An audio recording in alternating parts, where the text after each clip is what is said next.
श्री कृष्णा, राधे राधे। स्वागत करते हैं आपका हमारे इस YouTube चैनल पर। आप सभी का दिन शुभ रहे। आज हम इस वीडियो में सुनेंगे सोमवार की व्रत कथा। सोमवार का दिन भगवान शंकर को समर्पित होता है। आज के दिन भक्त भोलेनाथ को प्रसन्न करने के लिए विशेष रूप से पूजा अर्चना करते हैं। कुछ लोग आज के दिन व्रत भी रखते हैं ताकि भगवान शिव की कृपा प्राप्त की जा सके। तो आइए भगवान शिव के चरणों का ध्यान करते हुए हम सुनेंगे सोमवार की व्रत कथा। इस कथा को सभी भक्तगण ध्यान से सुने। एक समय की बात है, किसी नगर में एक साहूकार रहा करता था। उसके घर में धन की कोई कमी नहीं थी, लेकिन उसकी कोई संतान नहीं थी। इस कारण वह साहूकार बहुत दुखी रहता। पुत्र प्राप्ति के लिए वह प्रत्येक सोमवार को व्रत रखता और पूरी श्रद्धा के साथ शिव मंदिर जाकर भगवान शिव और माता पार्वती की पूजा किया करता। उसकी भक्ति को देखकर एक दिन माता पार्वती प्रसन्न हो गई और भगवान शिव से उस साहूकार की मनोकामना पूर्ण करने का आग्रह करने लगी। पार्वती जी की इच्छा को सुनकर भगवान शिव ने कहा कि हे पार्वती, इस संसार में हर प्राणी को उसके कर्मों का फल मिलता है।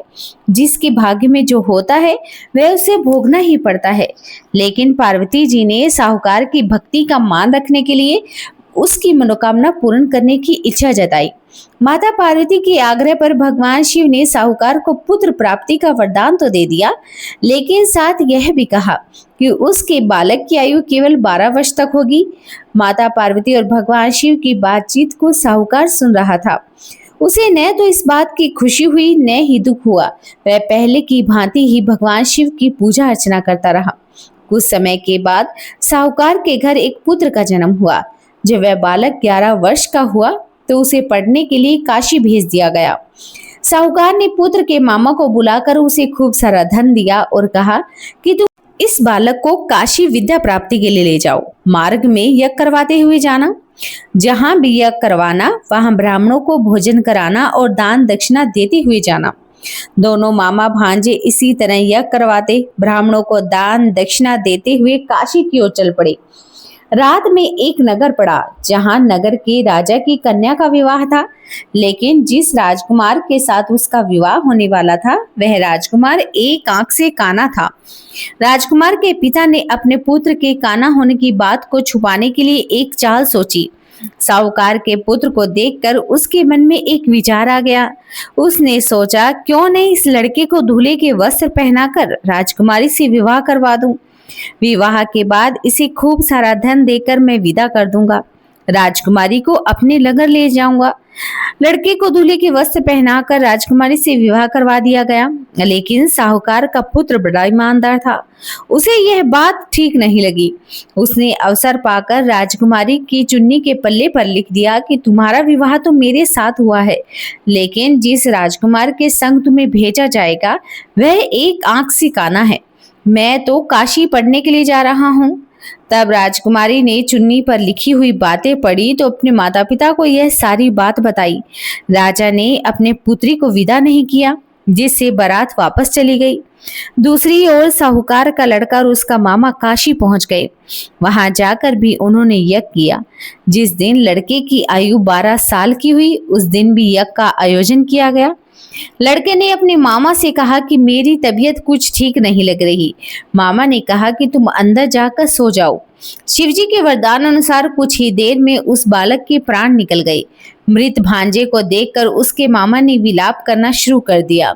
संयोगवश उसी समय शिवजी और माता पार्वती उधर से जा रहे थे। माता पार्वती ने भगवान शिव से कहा कि हे स्वामी, मुझे इसके रोने के स्वर सहन नहीं हो पा रहे। आप इस व्यक्ति के कष्टों को अवश्य ही दूर करें। जब भगवान शिव मृत बालक के पास गए तो वह बोले, यह तो उसी साहूकार का पुत्र है जिसे मैंने 12 वर्ष की आयु का वरदान दिया था। अब इसकी आयु पूरी हो चुकी है। लेकिन मातृभाव से विभोर माता पार्वती ने कहा कि हे महादेव, आप इस बालक को और आयु देने की कृपा करें, अन्यथा इसके वियोग में इसके माता पिता भी तड़प तड़प कर मर जाएंगे। माता पार्वती के आग्रह पर भगवान शिव ने उस लड़के को जीवित होने का वरदान दिया। शिव जी की कृपा से वह लड़का जीवित हो गया। शिक्षा समाप्त करके लड़का अपने मामा के साथ अपने नगर की ओर चल दिया।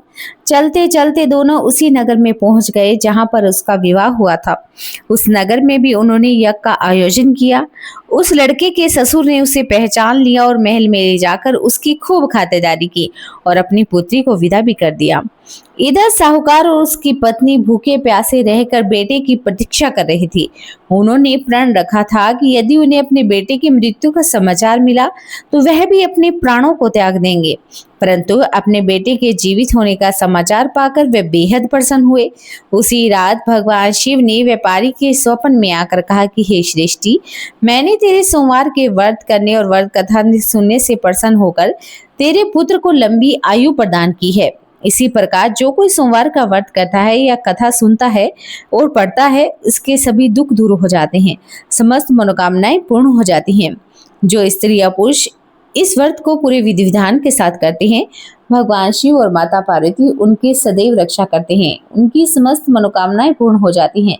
तो बोलिए भगवान शिव की जय हो, बोलिए माता पार्वती की जय हो।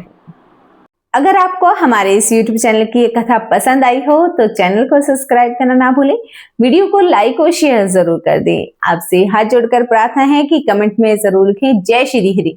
भगवान श्री हरि आपकी समस्त मनोकामनाओं को पूर्ण करे, आपका जीवन सदैव सुखमय बना रहे।